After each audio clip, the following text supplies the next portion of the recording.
Morning all, welcome back for day two of SportsPro Live. We're delighted to bring you another packed day of major sports industry leaders to share their expertise with you across a range of different topics. Some particular highlights today include the session that I'll hand over to shortly with Eurosport, but we've also got lined up DAZN's co-CEO James Rushton. We've got FIFA joining us, Visa, the IOC. We'll also end the day with a hugely topical session with Dapper Labs, the guys behind the NBA Top Shot, who'll be discussing the growth of NFTs and the potential impact that they may have on fan engagement in the long term. A quick refresher for you, the aim of and the purpose of this event across all the content is essentially to unpack technology's role in the future of the sports industry. That sits across digital transformation, broadcast, sponsorship and marketing, data and future tech and sustainability. We're obviously always keen to hear your thoughts on all of those topics and more. So we definitely encourage you to be as conversational as possible and interactive as possible. You'll notice on the right-hand side of your screen a chat feature, which will allow you to engage with other viewers, but also there's a questions tab as well. So our moderators will always be keeping an eye on that throughout the sessions as well. Swapcard is obviously your main and your only event platform that gives you access to everything from the content, the networking and so forth. And it's worth noting that that platform does have an in-screen feature. So if you're watching a session, you can also explore other elements of the platform itself without moving away from the content. That's it for me. I'll pop up every now and again to probably remind you about all of that sort of stuff and then wrap the day up as well. I'll now hand over to SportsPro's MD, Nick Meacham, to get the first session underway. Thanks very much, John. I'm really excited to be here today with Andrew Georgiou, who is the president of Eurosport and Global Sports Rights and Sports Marketing Solutions for Discovery. Andrew joined Discovery around the middle of 2019, and it looks like behind the scenes, Discovery have been preparing quite heavily for the rollout of Discovery Plus. Now, that platform debuted in January to around 25 countries internationally and is quoted as having the largest library of content ever for a new streaming service with over 55,000 episodes of content. So before we say hello to Andrew, let's kick on a video to set the scene on Discovery Plus. Introducing the Discovery Difference. Discovery Plus is the unique home of real-life entertainment. Absolutely unbelievable!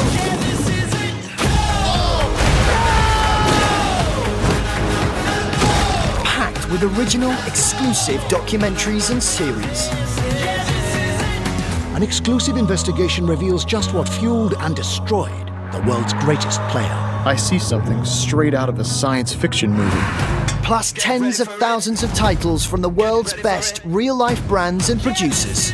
Discovery Plus completes your streaming set by meeting a unique need. It's huge! Because real-life content is where viewers find themselves. We power the passions of foodies, Yes, it's naughty. nature lovers, armchair detectives, There is evidence of an intruder. knowledge seekers, That is it! reality fans, and sports junkies. We are globally known and trusted. 35 years of investment has established brands, It's all a little shady if you ask me. partners, and audiences in over 220 countries and territories. Yes. We are local too. Having long developed local shows and talent, our experience tells us that great real-life stories can come from anywhere and will resonate everywhere. That was not the cause of the sinking. We're gonna be rich! That is the Discovery Difference. The greatest collection of real-life entertainment is now in one place. So stream what you love with Discovery Plus. Well, good way to start with a nice little montage video there. Andrew, welcome to the session and welcome to SportsPro Live. Great to have you with us. Nice to be here. Thanks, Nick. One thing I noticed in that video is there's a lot of content that Discovery has under its umbrella. In the video, though, there's not a lot of sports shown other than, I think, some clips around the Olympics content. So the question I want to really sort of kick off with is what is sports' role or place on Discovery Plus, and what is its position, and how important a role is it going to play with driving subscribers and audiences as you guys roll out across the globe? Yeah, look, Discovery Plus for Discovery is probably, and I think David has said this at some stage. He said, it's probably the biggest single development in the history of Discovery, right? As everyone focuses on the future, the launch of Discovery Plus is monumentally important to the business, and it's Discovery's global platform, and that's 100% the focus, right? This is a platform which will roll out globally. We've started to launch, certainly been launched in the US. There are a number of markets internationally, and as we re-platform our technology, we're going to continue to roll out Discovery Plus in all markets across the globe. So, it's a hugely exciting transition for what is a business that's had, really great content, really great brands, really familiar stories over many decades into a, direct-to-consumer, digital-first world, which is new and exciting, and has great opportunities which present it. Sport has a really important role to play, but not in every market. The Discovery portfolio for sport has mainly been focused on Europe. We do have a presence in Asia and beyond, but the core of our sports proposition has always been a European-based one, and sport will continue to play an important role as part of that. And we've made the decision, which we announced right off the bat, to include Eurosport and all the Eurosport channels and content and feeds onto Discovery Plus in the markets where Eurosport is present. So Eurosport will be a foundational part of the rollout of Discovery Plus. We're going to launch sport on Discovery Plus, currently planned for July, just before the launch of the Olympics. And the Olympics will be used as kind of a lightning rod to really put Discovery Plus and sport on Discovery Plus on the map in the markets in which we've launched. And Discovery Plus, by the time the Olympics comes around, will be in the 4 Nordic markets, in the Netherlands. It's already been launched in the UK, Italy, and maybe 1 or 2 other markets, hopefully before the Olympics launches. So sports role will be really, really important in those markets, and the Olympics will be a key driver as kind of a launch event for Discovery Plus in those markets. And so you touched upon Eurosport and its integration into the Discovery Plus offering, and I guess also where it sits within the Discovery business. But just talk us a bit more detail there. Now, obviously, Eurosport's brand has been around for a long time across the sports industry. Its position in different markets is varied depending on which country you're talking about. Where is it going to be in, say, 5 years' time? Is it going to be one part of just the bigger sports puzzle? Is it kind of becoming this more, I don't want to say niche is not the right word, but more focused brand around particular sports properties? And the sports offering will be much wider than that now. Where does it sit? Yeah, look, one of the greatest strengths, and since I've joined, it seems to have been one of the best kept secrets about Discovery, is really the breadth of its portfolio of assets and how sports really drives different parts of its business. And Eurosport's probably the best known sports brand within the Discovery portfolio, but it's certainly not the only one. Discovery uses sport on a number of its different platforms. So we think about all the free-to-air networks that we have across all the European markets, whether it be the Nordics or the UK or Italy or any of the major markets. We have broad-reaching free-to-air scaled channels in these markets, and sport is used on those channels to help drive advertising sales and awareness of our property. Eurosport provides certainly a breadth of coverage across Europe. We're in 230 million homes. Eurosport.com has 30 million monthly active unique users that come on platform. We've got a social reach which is much more significant than that. And then you've got our businesses which drive deep into engagement, whether it be Golf TV, the GCN network and platform across cycling. We have a portfolio of media platforms on which sport is a key genre of content which drive different audiences depending on which platform you're on. And I don't think that story for Discovery is very well told or explained. And Eurosport's, an important but one part of that entire story. We're now starting to pull that story together, and I start to think about Discovery for rights holders and brands as a partner to help really grow a sports audience. We have, on a monthly basis, somewhere between 115 million to 130 million unique individuals engage with sport somewhere within our Discovery portfolio, whether it be on the free-to-air platforms and watching the Elitserien in Norway or the Allsvenskan in Sweden, whether it be on our cycling content on Eurosport, whether it be on our golf content on Golf TV.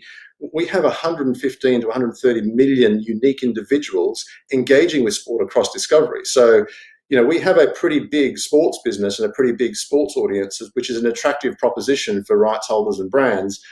And starting to tell that story is going to be really important for us. If we think about Discovery Plus and kind of your question specifically about the role of Discovery Plus, I encourage everyone to think about it in two ways. One is, Discovery Plus will be another place where you can engage with Eurosport. We've got partnerships with key distributors in the UK, Sky, in France with Canal, in Spain with Telefonica. We've got key distribution partners, and Discovery Plus will be another place where, consumers can engage with Eurosport. But what's really interesting about the Discovery Plus strategy that's been launched is it's about original programming. It's about stuff and content that you can only find on Discovery Plus. And Discovery's, commitment to invest in Discovery originals to really help drive subscriber acquisition will also move into the sports environment, where we decide to invest in new rights that are incremental to the Eurosport content from which we're known, the cycling, the winter sports, the tennis, the motorsports, which we're really well known for. The Eurosport brand is very synonymous with those kind of specific sports verticals. I think we're looking to broaden that when it comes to Discovery Plus and look at new opportunities where, in addition to the Eurosport content on Discovery Plus, we can start thinking about new content which is unique to Discovery Plus and incremental to Eurosport.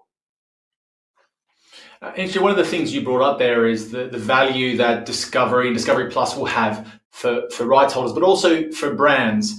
And when you joined Discovery, I did see that JB Perrett said, and I will quote here, he said, develop a strategy that leverages Discovery's premium sports portfolio to create unique solutions for marketers around the world. Now, that does sound like there's a focus on providing something for brands there. And I guess using sports as a key part of that because of your remit. So what is that? What is that offering going to look like that is going to be appealing to brands to work with Discovery now that you're rolling out this Discovery Plus product and what you're doing with sports? It's a really important part of that narrative that I just spoke about, right? We were historically really focused on selling Eurosport to brands as their primary kind of driver.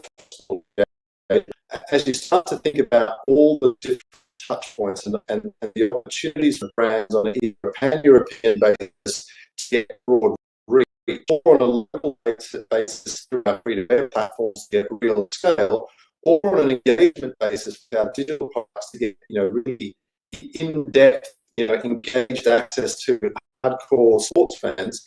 I think the opportunity is for us to work with brands to give them access across our entire portfolio rather than just the Eurosport portfolio.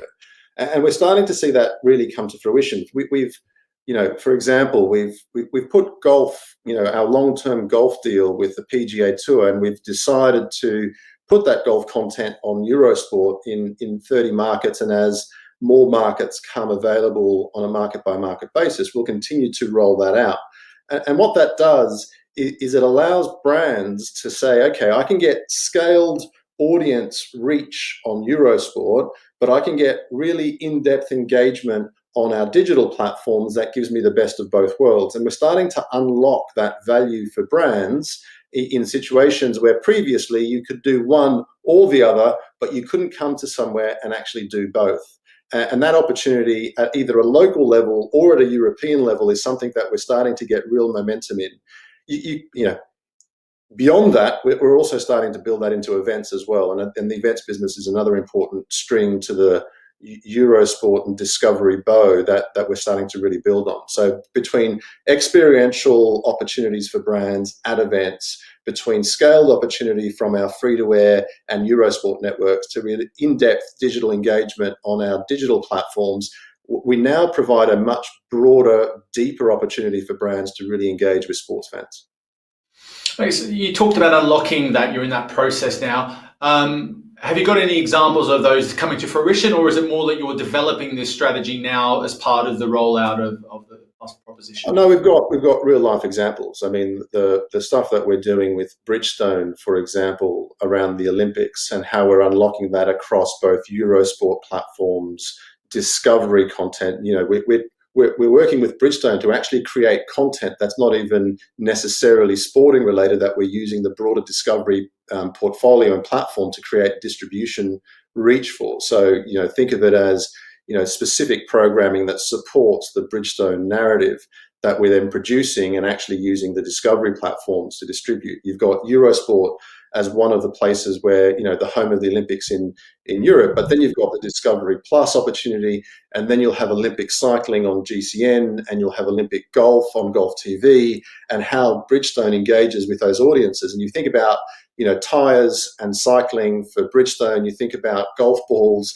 and Bridgestone's role within golf and how they can then get an in-depth. You're starting to see that unlock with clients like Bridgestone. We've got, you know, meaningful examples now across that. I mean, we've done, funny, I'm using two tyre brands, but Goodyear is another one where through our motorsport platforms, you know, we've done really experiential opportunities and supplier deals with Goodyear, but then use the broad reach of Eurosport, Discovery Plus, and our free-to-air networks to provide real scale around, you know, reaching a mass audience. So we've got real examples, and it's starting to build momentum in the marketplace. And yesterday, David Zaslav had the earnings call for Discovery's business. He came and announced that direct-to-consumer subscriptions, I think, if I read correctly, were north of 15 million across the business, 10 million up since the start of the year. And obviously, Discovery Plus launched in the first week of January. And he referenced the number of over 3 hours of time on the product per subscriber, which sounds like a pretty lofty number. And also he was talking about the lower churn numbers than competitors without naming names. Is there anything else you can share about the rollout, and how is that tracking relative to expectations across the group? I think it's been really positive. I mean, David announced yesterday some metrics which are really important, right? Obviously, sub numbers is the headline in terms of, you know, creating scale. We've still got some, you know, really big opportunities around scale because we've only launched in a limited number of markets. And as we go through the, you know, including sport on the platform, the Olympics coming on board, as we roll out in, you know, new markets after our technology replatforming, which is due to happen later this year, you know, we see that number really continuing to drive upwards over the next 12 to 18 months. So the opportunities on the kind of headline metric I think are meaningful. And really encouraging that we've gone from, you know, 5 to, you know, 15 million in the space of this year alone, which is great. But I think the more important engagement metrics are around how much are people consuming that once they've come on platform. The people that are watching, the people that are engaging with the product, the feedback from the product, from a technology perspective, from a product perspective, has been really positive. You know, people like the product. It feels intuitive. They like the presentation. They're happy to engage with it. And we've got loads of development that we're putting in place about how to improve both the features and the functionality of the product. And that's gone off really well. We've had really positive ratings in the app stores around the product itself. So, you know, great. That's a huge tick. We've had lots of engagement. So, you know, we're talking about engagement viewership in hours, not minutes. So people are coming on board and spending hours watching the content that's on there. And both the original content and the huge library are working really well together. We're seeing new content driving subscription, but when people come on board, they're really exploring the massive library and finding the content that really appeals to them depending on what their interest is. And that's really important. and the high role to pay. So in the markets where we're providing a 7-day free trial for people to come on board, we've got really meaningful and high role to pay metrics where people are saying once after the free trial, the role to pay is really high, and that again features in the back end, which is low churn, and the idea of maintaining a low churn rate is so fundamentally important because getting people in is hard work, but if you're losing them really easily, then you've got to work harder to bring more people in, whilst losing them is not a great outcome. So maintaining a really low churn rate has been really encouraging as well. So the early signs of the key metrics that we look at for the product have been really good, and as yet we haven't added on the sports metrics into that because the sport hasn't been launched, as I said, in July.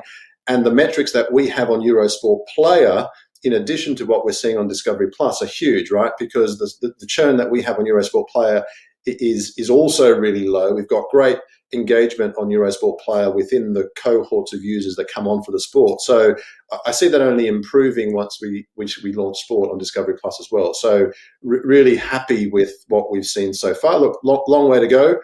This is not a sprint. This is a marathon for sure. But in terms of the early stages, I think everyone's really pleased with the development. Let's talk about that launch in July, and obviously the big show coming soon with the Olympics and Paralympics relatively just around the corner. You've touched a little bit on it already, but how do you have any sort of insight you can give us as to what are some of the expectations of the impact it will have to subscriber numbers to where you're at already with Discovery Plus, bringing that tier 1 premium proposition to for the Olympics and Paralympics, but also building out your sports portfolio? How impactful is that going to be to the acquisition of subscribers for the platform? I think the Olympics is going to do a number of different things for us, right? And the timing of the Olympics, I think globally, it isn't more important than it's never been more important than it is right now. Having gone through the pandemic, I think people are absolutely sick and tired of talking about COVID and what they can't do and not being able to really engage at a human level with people. And I think the Olympics is going to be really well timed and a great opportunity to change almost the global dialogue away from COVID and what we can't do and the tough times that everyone has faced and is still facing around this pandemic, and really changing that global conversation to something really positive about perseverance and being able to overcome adversity, and the success and failures and the highs and lows of the Olympics, I think will have really good impact on the world, on humanity, quite frankly, to talk about something completely positive and new and exciting. So I think everyone's really excited about the timing of the Olympics and the Games. And for Discovery Plus, what I think it does is a number of different things. Firstly, Discovery Plus and the Olympics, one of the challenges for Discovery Plus, candidly, is it's not synonymous with sport yet. We've got to build, Discovery Plus, and that brand has to become much more closely associated with not just the Discovery content, but also the sports content. And the Olympics, I think, will help move that brand positioning because it is such a large-scale event. I think will help us move that positioning of the Discovery Plus brand to a Discovery Plus brand that includes sport, which I think there is some work to be done. Eurosport, absolutely synonymous with sport, and I think that's really clear. But Discovery Plus, the feedback we've got from the market is, I didn't know there was sport going to be on Discovery Plus, and we haven't launched it, so why would people know? But I think the Olympics will do a really big and powerful job for really elevating the brand of Discovery Plus and really promoting sport as being a key ingredient of what Discovery Plus is. It will then also mean we're going to bring on a broader cohort of users. And what we saw in Pyeongchang was we got a really good uptake in subscriber numbers from Pyeongchang, and the Eurosport Player was a really big beneficiary of that. But because the Olympic audience is so broad, we didn't have actually a broad enough audience to keep everyone on platform. The people who were, let's say, more casual fans came on, enjoyed the Olympics on Eurosport Player, but because there was no entertainment content on Eurosport Player, the churn rate post-Olympics was higher than we'd want. The opportunity now with Discovery Plus is to bring a whole new cohort of users onto Discovery Plus, using the breadth of the Olympic event to bring on those more casual fans. But now we've got this other great content that they can actually stay on and enjoy beyond the Olympics. So we're quite hopeful that whilst they'll come on for the games, they'll stay with us for longer, because actually now we've got more content, a broader offering to keep people on platform for longer. And I'm really excited about that opportunity as well. So I think the Olympics is really well timed for Discovery Plus. I wish we could launch in more markets, right? But we're not going to be in more markets. The pressures on time and technology and resources is just too great. So we just want to launch in the markets that we're in and really use it as an opportunity. But then we've got Beijing, which is only 6 months away, and then we've got Tokyo thereafter. So I think the Olympics should be great for us. So effectively, I guess once sports is rolled out, I remember speaking to David Gandler, who's CEO of Fubo TV, and his line for Fubo TV is "Come for the sports and stay for the entertainment," I think is the line. I guess in some ways it's a similar proposition. I guess once you get the live sports proposition up and running. So will we start to see, you can tell us if you like, but will we start to see more rights deals being rolled out, I suppose, in the next few months, in the build-up to sort of hit the ground running, not just with the Olympics and Paralympics, which obviously that has a finite window of time that it's live. Will you be also looking to, I guess, launch with a number of other deals in place for content, or leaning on your existing portfolio primarily? I think one of the really good opportunities for us on Discovery Plus is to also think about non-live content, right?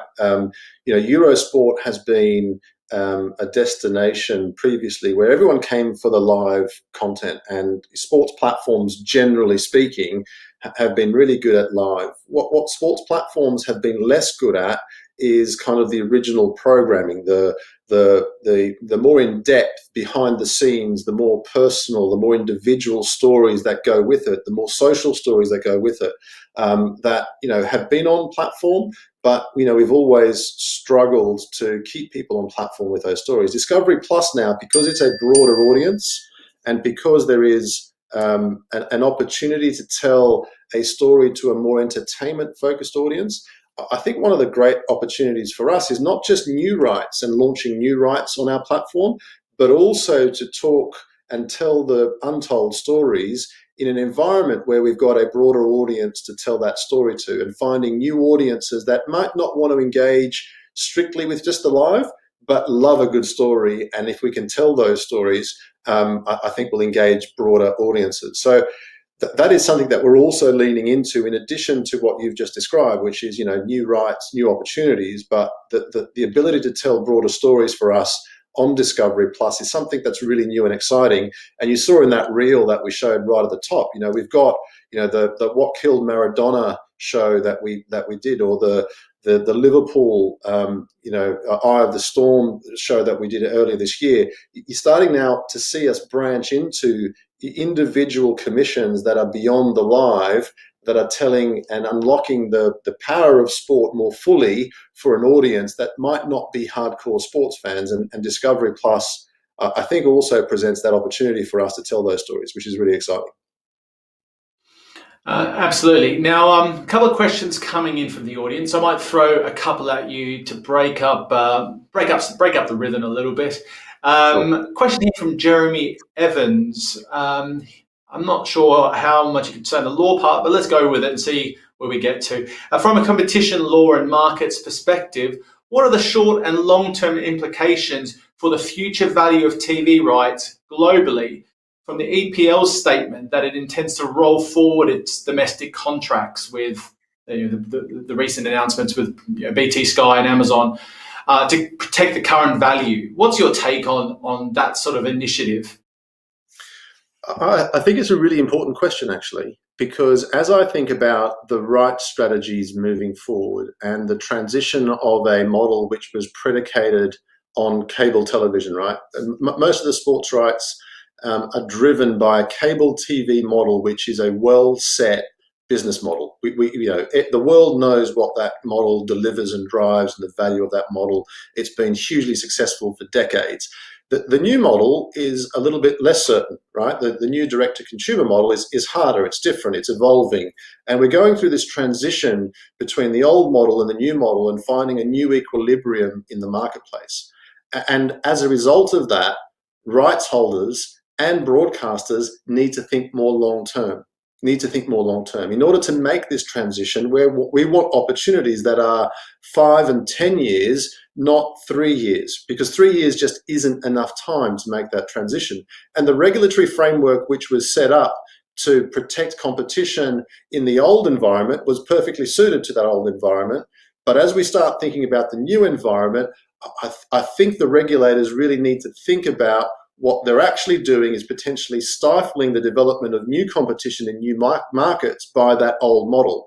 So I've got a lot of sympathy for what the Premier League is trying to do, which is create value for their broadcasters by helping them make the transition together with the rights holder, rather than doing what was done in the past, which is sell the rights for 3 years, wish a broadcaster good luck, in a model that was very well set, and revisit it again 3 years later and try to repeat the process. It's not as simple as that anymore.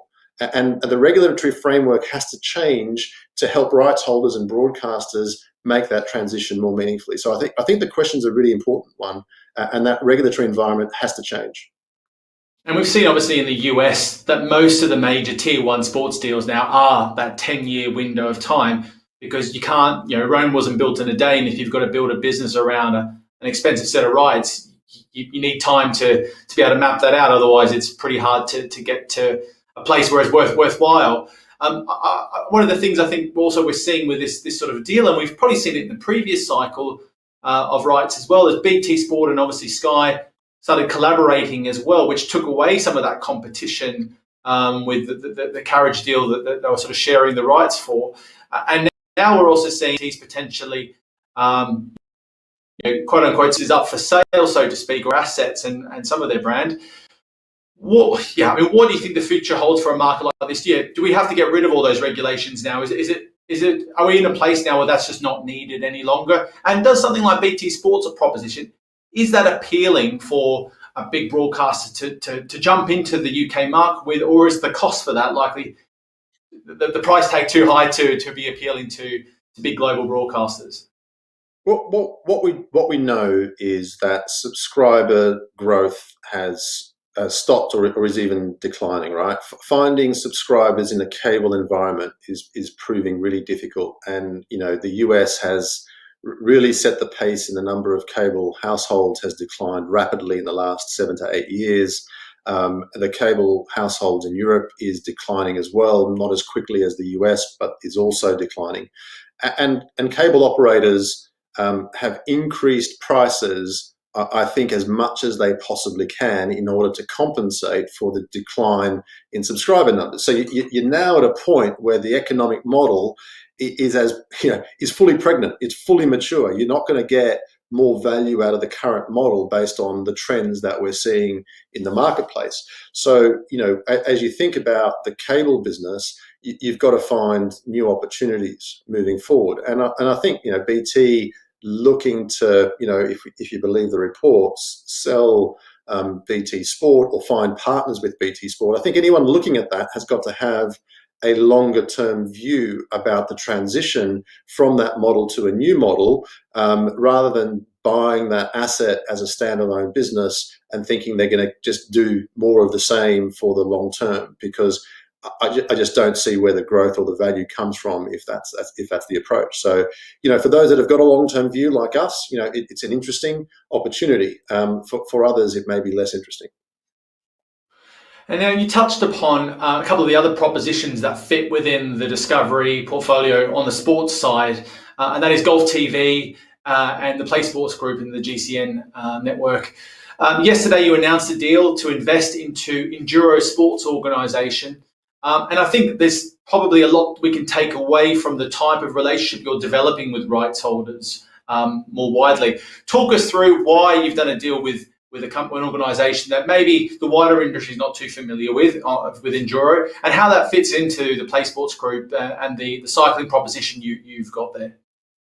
Yeah, I think, look, enduro cycling is one of probably three mountain biking disciplines, and what we think the most valuable and the most important, and the guys who built and developed that series, Chris and his team, have done an outstanding job in building, 80 events, mass participation events, globally, as well as an elite series of 9 to 10, elite events per year. So we really like that, because when you think about our GCN business and the fact that we've got really dedicated cycling fans who want an experience that's more than just the live races, right? They want an experience which is about everything. They want more information. They want an immersive experience that's about editorial. It's about the riders. It's about a great documentary content, which we've just launched on GCN, that if you haven't had a look at it, you should go and check it out, because GCN Plus, which includes both the racing content of Discovery, all the cycling, all the road races, but there's great new documentaries that really brings to life all these stories, is a perfect environment for the most interested of cycling fans. And what the Enduro investment does, it gives us deeper connections to people who come and ride their bikes at 80 events around the world, that allows us to create more stories in a new segment of cycling that's beyond the road racing, that is really exciting. And part of our philosophy is, put the content in as many places as we possibly can to give users the opportunity to consume where they want to consume it. If I'm a hardcore cycling fan and I want a completely immersive experience, and I want to know, about, nutrition, and I want to know about my bike, and I want to know about technology, and I want details on the teams and what bikes they're riding and the bios on the athletes, and I want to really immerse myself in something, then GCN is your go-to destination within our portfolio. If I'm a more casual fan, right, but I love tennis and I love cycling and I love winter, then Eurosport's your place, and that's where you should go and get your content.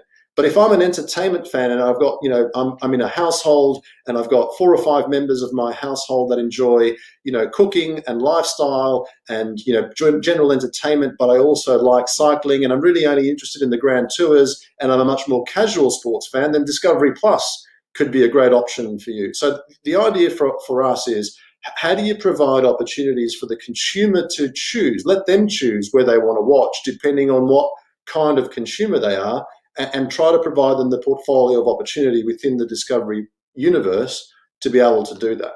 And that's kind of, that's kind of our strategy and philosophy around how we're trying to use the strengths of what we have as a business: free to air, broad reach cable, in-depth digital, and how do we do that?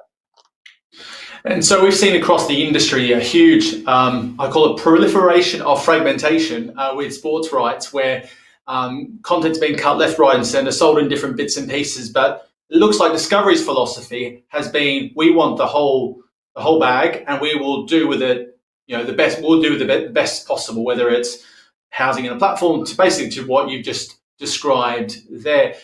And we'll go into Golf TV in probably my next question, but do you have any advice, I suppose, for rights holders who are looking at the opportunity, particularly around D2C, and also, I guess, the raised interest in things like the fragmentation of rights to try and raise media rights revenues? What's your sort of advice, particularly for those tier 2 and tier 3 sports, let's say, not the NFLs of the world?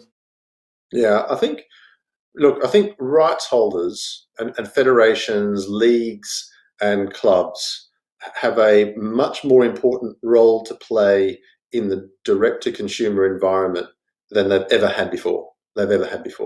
And the reason I say that is because sport, one of the greatest assets of sport is to have passionate fans who want to give you their information, who want to engage with their sport, who want to engage with their club, who want to engage with the federation or the event that they want to attend, right? We've got fans who want to engage, right? They're driving the engagement because they're so passionate. This passion is what we love about the sports audience and what brands love about the sports audience. And the touch point for that is usually the club, the league, the federation, the event, and rights holders have a really much bigger responsibility now to know their fan and to be able to provide the opportunity for broadcasters and brands to get engaged with their fan base much more meaningfully than they've ever done before. You know, the old world of I'm selling my rights, set and forget, let the cable platform find the consumer and the subscriber. You know, that was easy. That was really easy. This is really hard.